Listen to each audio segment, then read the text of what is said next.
예, 아무튼 불러주셔서 감사하고요. 법사품과 상불경 보살품의 내용을 소개하는 게 이번 강의의 목적이 되겠습니다. 제가 이제 법화경에 주목하는 이유는 제 개인적인 체험도 좀 들어있어요. 그게 뭐냐면 한국 불교가 지금보다도 더 좋은 모습을 보이려면 뭔가 달라진 불교의 모습을 우리가 보여줄 필요가 있는데, 그러기 위해서는 불교의 개혁이 요구되고 거기에 걸맞는 불교 이론이 요구된다. 이 정도는 다 우리가 합의할 수 있는 내용인데, 거기서 제 개인적인 주장 내지는 체험이 뭐냐면, 그걸 옛날 것도 거기에 포함된다. 우리가 열심히 새로운 걸 만들겠다. 그것도 중요하지만 그것에 앞서서 과거에 만들어진 거라도 잘 고쳤었으면 충분하다. 그렇게 생각하고요. 그것의 가장 대표적인 사례가 저는 법화경이다 라고 생각을 합니다. 한국은 화엄경의 나라고 일본은 법화경의 나라라고 이렇게 알려져 있어요.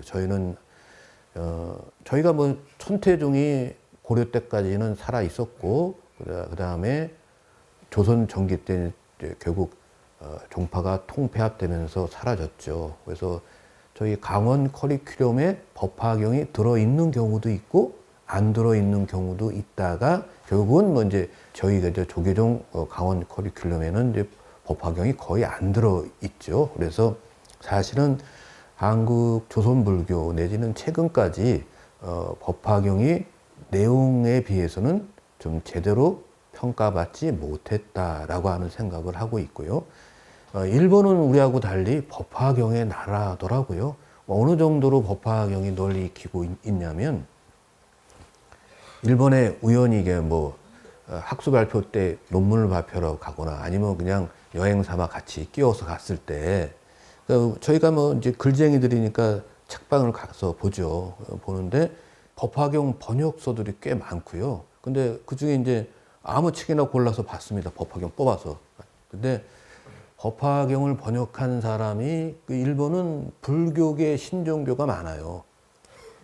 불교계 신종교 지도자들이 상당 부분 이 법화경을 소위 경전으로 해서 이제 자기네 종파의 종지를 선양을 하더라고요. 제가 마침 뽑은 책도 30대 중반에 잘생긴 남성이 법화경을 해설한 거예요. 그러니까 아마 한국에서는 잘 알려지지 않았겠지만 일본의 소수 신종교 지도자겠죠. 그럴 만큼 일본에서는 법화경이 굉장히 친근한 경전이다. 물론 법화경만 놓고 보면 엄청나게 연구가 많은데요. 법화경 이외의 다른 경전에 대한 연구는 그거에 비하면 몇 분의 1도 안 됩니다. 그만큼 법화경에 대한 연구가 많이 되어 있는 게 일본입니다.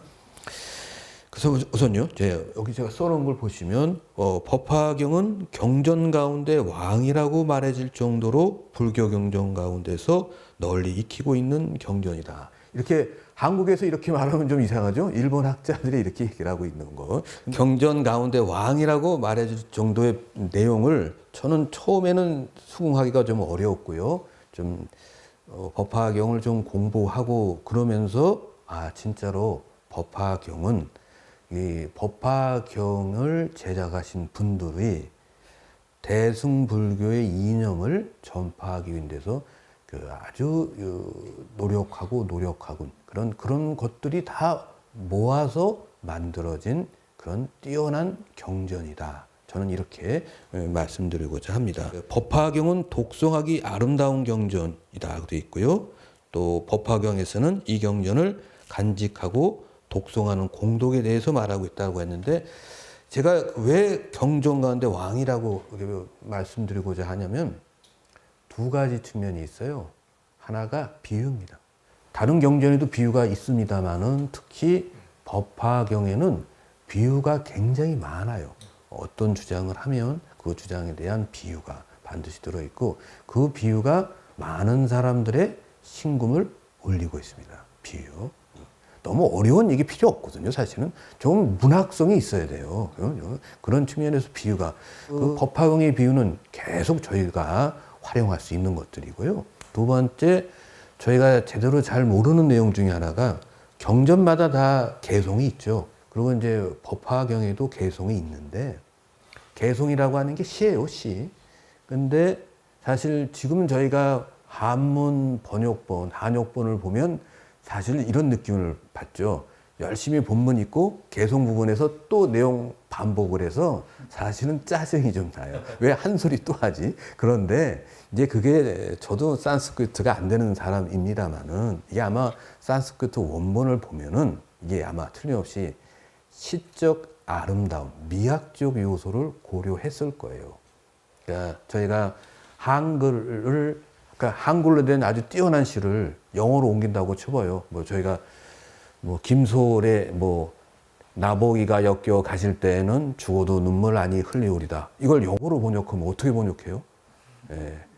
뭐 이런 것들이, 그러니까 산스크리트의 그 아름다운 어감이 한문으로 번역됐을 때 내용만 번역이 되는 거지 그 아름다운 어감까지는 번역이 안 됐을 거예요. 저희는 또 한문을 보는 게 아니라 그 한문을 또 번역한 한글을 보니까 더더군다나 그 개송의 아름다움이라고 하는 것은 우리가 못 느끼죠. 못 느끼지만 제가 어떤 강의가 최고의 명강일까를 제가 한번 생각을 해봤어요. 그런데 제가 이제 만약에 할 수만 있다면 이렇게 뭐 칸트를 강의한다. 예를 들면 한 뭐 세 포인트만 잡고 강의를 한다고 가정을 해보죠. 그러면 그 포인트마다 적절한 비유를 하나씩 넣을 거예요. 법화경처럼 적절하게 넣을 거고요. 그다음 맨 마지막에 강의는 어떻게 해요? 요약 정리를 해준다고 돼 있죠. 그냥 요약 정리가 아니라 어떻게 해요? 법화경처럼 시로. 네, 그 시로 딱. 그것도 아주 아름다운 시로. 문학적인 아름다움이. 그거 어디에요? 그러면 문학과 시가 춤추는 그런 경전이에요. 그럼 이것처럼 포교하기 좋은 게 어디 있습니까? 예, 예. 저희가 그러니까 그 포교만 생각한다면 예술이 사상보다 더 뛰어나요. 근데 예술은 사상 없이 존재할 수는 없으니까 이제 그러니까 사상과 예술은 서로 상호 보완적인 관계에 있다고 하겠죠. 물론 불교에는 방편의 정신도 있어서 그래서 이제 경우에 따라서는 이제 대중들을 이끌기 위한 여러 가지 뭐 방편도 있다고 하지만 방편까지 가지 않고 불교의 정신을 있는 그대로 잘 전달할 수 있는 매개체가 사실은 예술이고요. 그 예술 내 문학성이 더 와닿는 거죠. 문학의 비유와 그리고 그 시, 이걸 가장 많이 동원한 대승경전이 법화경이다. 예. 그래서 경전 가운데 왕이라고 말할 정도라는 게 바로 이런 취지일 것이다. 저거 생각하고요. 저도 언제고 제가 최고의 강의를 꿈꾼다면 바로 이런 패턴으로 한번 강의를 한번 해보고 싶습니다. 법화경 사상의 핵심은 두 가지로 정리할 수 있습니다. 그래서 하나가 널리 알려진 얘기들이에요. 첫째가 삼승의 가르침을 궁극의 가르침 일승으로 돌아가게 한다는 점.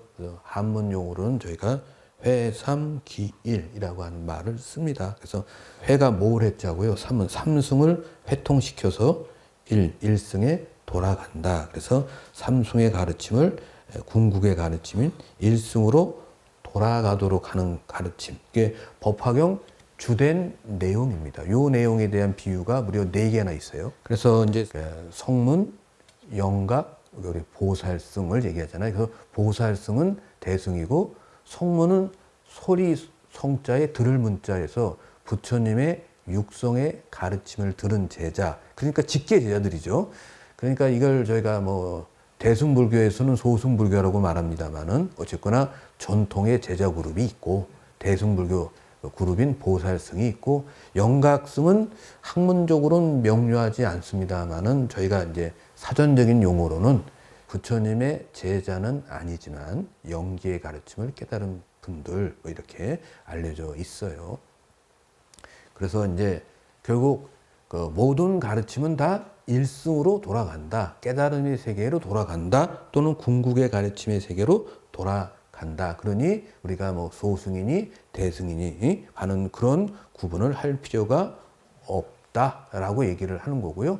이게 오늘날 얘기만 조금 보완해서 말씀을 드리면 한국 불교의 좀 또 다른 지금 도전의 과제가 뭐냐면 한국 불교가 시원치 않다고 판단하는 분들 중에서 남방 불교에 가서 남방 상자부 불교에 가서 유학도 하고 수행도 해온 분들이 여기서 이제 블로그를 보면 한국 대승불교, 한국 불교가 시원치 않다. 그 이유가 뭐냐? 대승불교다. 이렇게 이제 원인을 이제 파악을 하고 남방 상자부 불교가 직접 부처님의 가르침을 계승했다.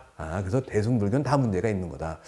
뭐 이렇게 이제 흔히 지금 가장 많이 비판하고 있는 거죠. 다 근거가 없는 거는 아닙니다만은 그쪽에 그런 얘기를 하고 있는데 반해서 저희 대승불교 쪽에서는 어떻게 해요? 남방 상자부 불교는 소승불교다. 물론 저희는 인정을 해주죠. 인정을 하고 소승불교다 이렇게 얘기를 하는데 그런 것들이 다 회삼기일의 가르침을 우리가 적용을 한다면 남방 상자부 불교도 결국 부처님 가르침으로서 존중받아야 된다라는 게 회삼기일의 가르침의 권고에서 말씀드릴 수가 있겠습니다. 네. 그 다음에요.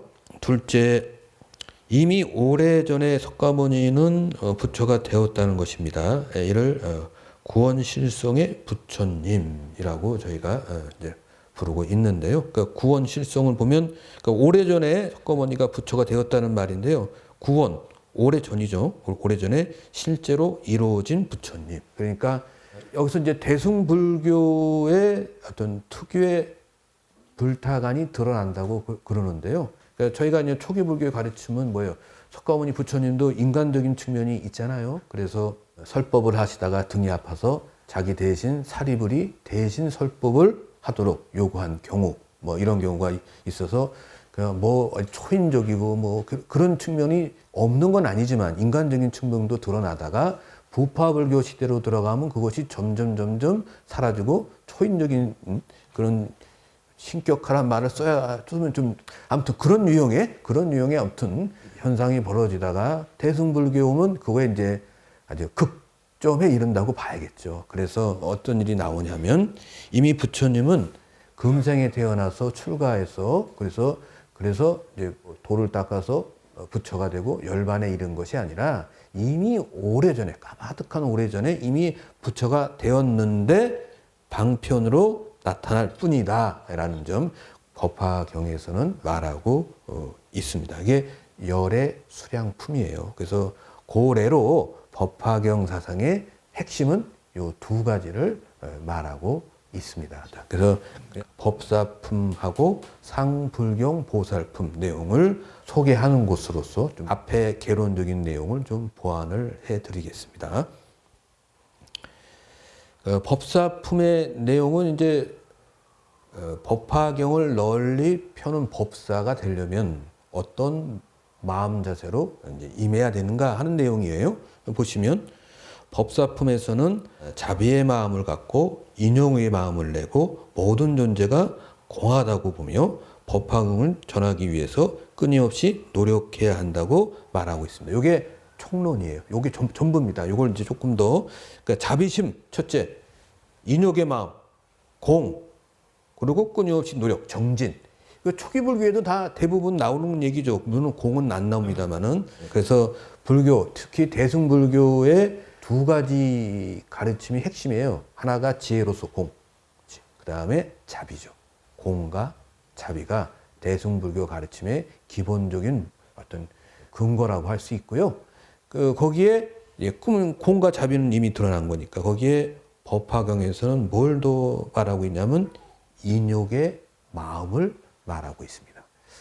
요 인욕의 마음을 말하는 거는 이제 저희가 육바라밀도 보시면 보시, 지계, 인욕, 정진, 선정, 지혜잖아요. 근데 대부분의 것들은 초기 불교에서 보이는 건데요. 초기 불교에 안 보이고 덜 강조된 게 뭐냐? 인욕이라고 그럽니다. 인욕이 덜 강조됐고요. 인욕이 이제 대승불교에서 강조된 이유가 뭘까? 어떤 일본 학자가 여기 글에다 썼어요. 인욕이 강조된 이유.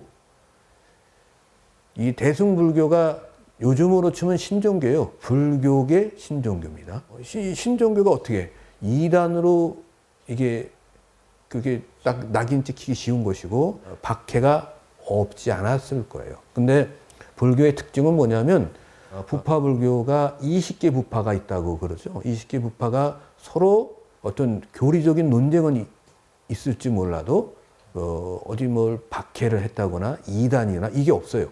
그러니까 기독교사하고 인도 불교사의 결정적인 차이입니다. 불교는 20개 부파가 있지만 뭐 자기가 정통이라고 주장했을 개연성은 있어도 상대방을 이단으로 몰아내지는 않았어요. 다 정통이에요. 그래서 어느 책을 보니까 기독교 연구하는 사람이 불교사를 연구하면서 제일 놀란 게 어떻게 이단이 없냐? 이게 제일 너무 놀라는 거래요.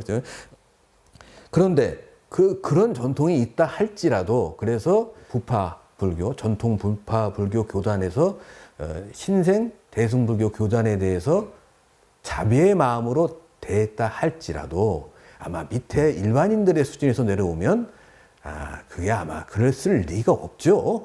그랬을 때 많은 무시를 당했을 개연성이 높지 않아요? 니네 가르치면 이단이야? 이런 식으로. 그랬을 때 인욕의 마음을 갖고 그런 욕됨을 참고 대승의 가르침을 전하라. 그래서 대승불교에서는 인욕이 강조됐다라고 하는 그건 뭐 확실한 설은 아닙니다. 추정일 수밖에 없잖아요. 문헌적 근거는 없는 거니까. 아무튼 초기 불교나 부파 불교에는 인욕이 덜 강조되었는데 대승불교에서 인욕이 강조된 이유는 이런 식으로 추정할 수도 있을 것 같아요. 그래서 이제 초창기에는 인욕의 마음을 내라. 그리고 법화경을 포함해서 대승경전을 널리 알리기 위해서 끊임없이 노력해라, 정진하라 라고 하는 게 이제 법사품의 내용이 되겠습니다.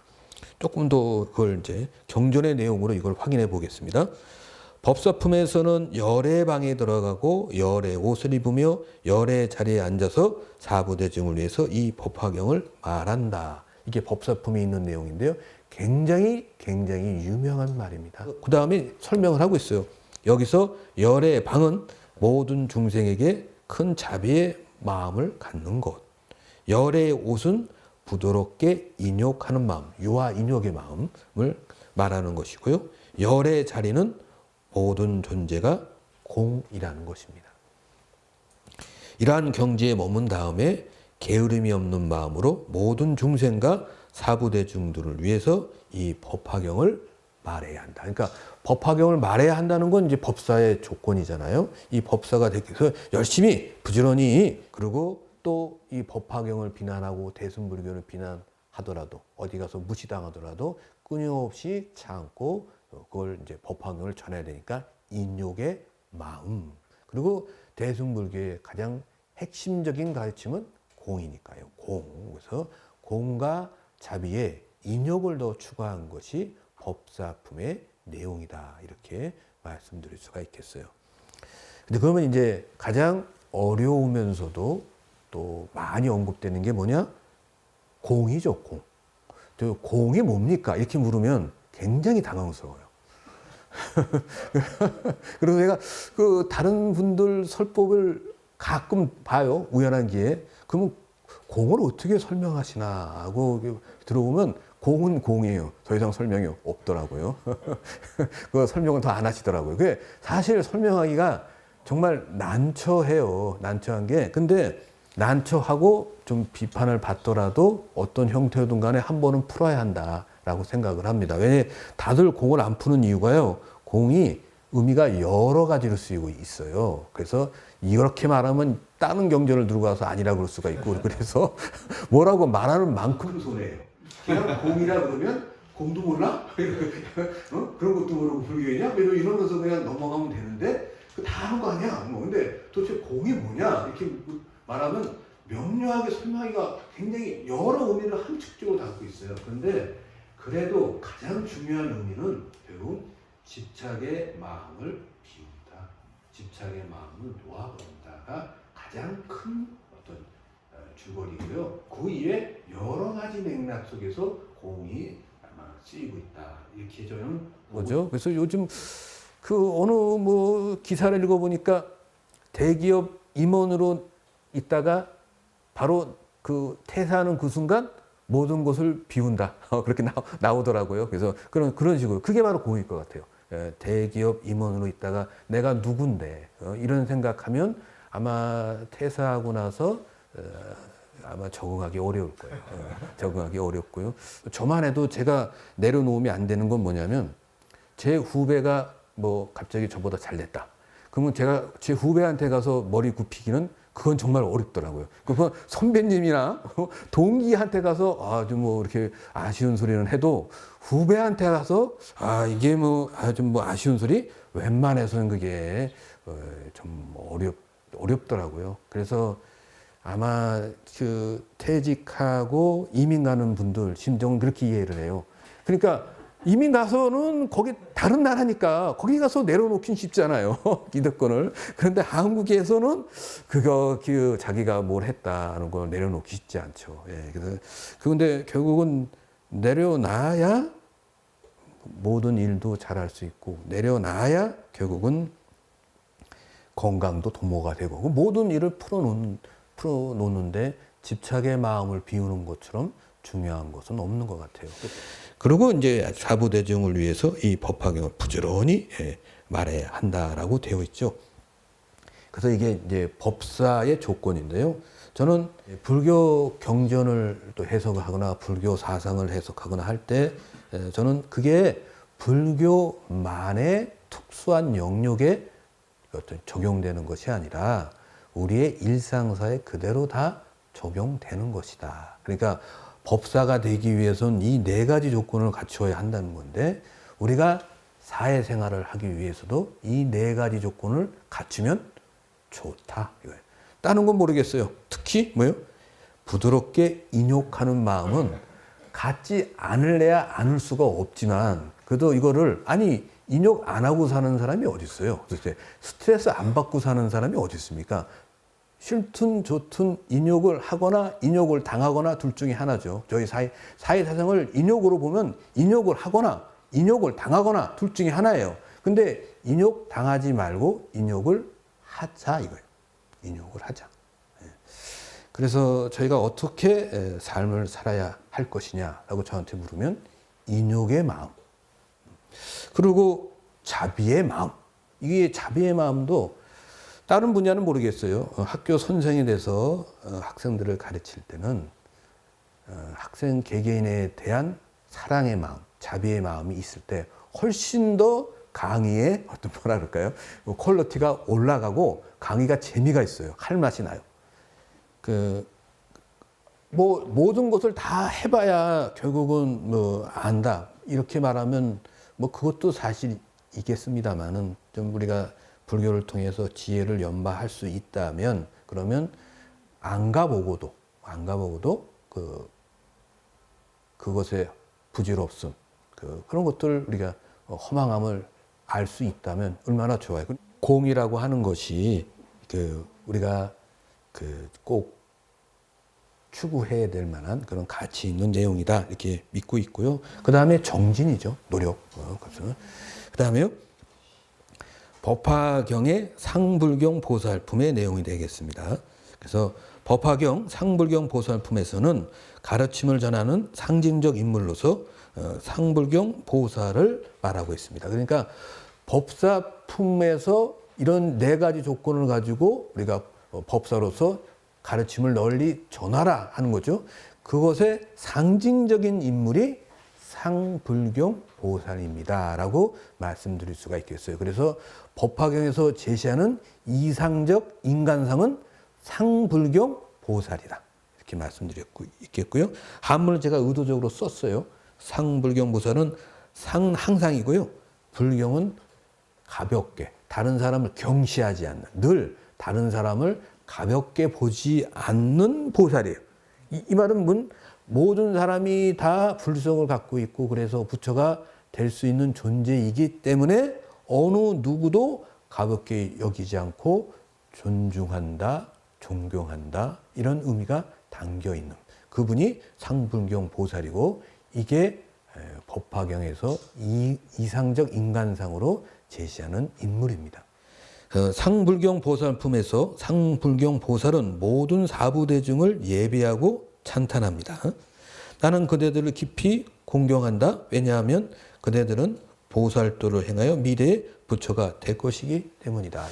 나는 그대들을 가볍게 여기지 않는다. 이것도 상불경 보살의 말씀입니다. 왜냐하면 그대들은 부처가 될 것이기 때문이다. 이렇게요. 그런데 여기까지는 좋아요. 근데 그 다음 얘기를 보세요. 그런데 사부대중 가운데 청정하지 못한 사람은 상불경 보살이 수기를 주는 것을 거부한다. 수기가 이제 미래의 부처가 될 거라는 것을 주는 게 수기거든요. 그래서 이걸 거부해요.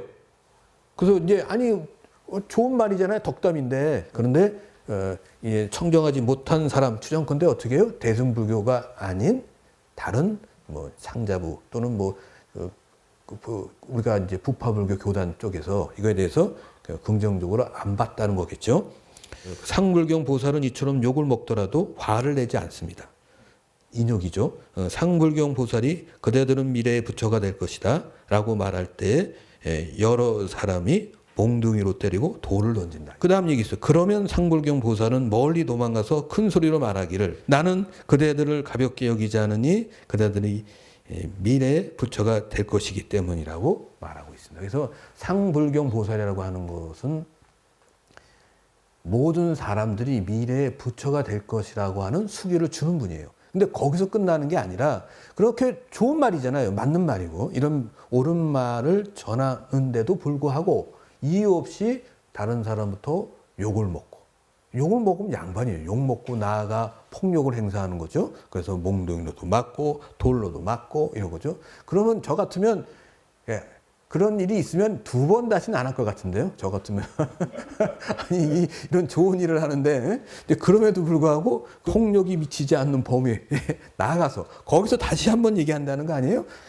상불경 보살은 주로 이제 인욕이 강조됐습니다. 주로 인욕이잖아요. 옳은 얘기를 하는데. 근데 물론 인욕이 드러났지만 이런 인욕 뒤에는 공과 자비도 아울러 포함되어 있다고 저희가 읽을 수가 있겠죠. 그러니까 중생에 대한 자비가 없으면 이런 식의 보살행을 할 수가 없잖아요. 그리고 이런 식의 자비와 인욕을 실천할 수 있다는 것은 자기가 욕을 먹더라도 나아가 폭력을 당하더라도 그것이 공하다라고 꿰뚫어 볼 수 있는 지혜가 없다면 불가능했을 거예요. 그래서 그런 것들이 다 이미 갖고 있는 인격체로서 상불경 보살 우리가 그분을 이제 조명할 수 있고요. 그래서 끊임없이 열심히 또 사부대중을 이렇게 교화하는데 애쓰고 계시니까 여기에 또 정진도 우리가 읽어낼 수가 있겠죠. 대략 제가 이제 말씀드리고자 한 내용 전반적으로 소개해 드렸는데요. 여기서 이제 상불경 보살품에서 제가 하나 더 이제 말씀드리고 싶은 것은 제가 이제 철학 쪽에서는 이런 말을 해요. 동양에는 인권 사상이 없다. 인권 사상은 서양에나 있다. 프랑스 대혁명부터 시작해서 쭉 그렇게 얘기를 하는데 명시적인 인권 사상은 없었을 가능성은 있지만 인권 사상의 맹안은 어디도 없을 수는 없다. 그 나라가 유지되기 위해서는.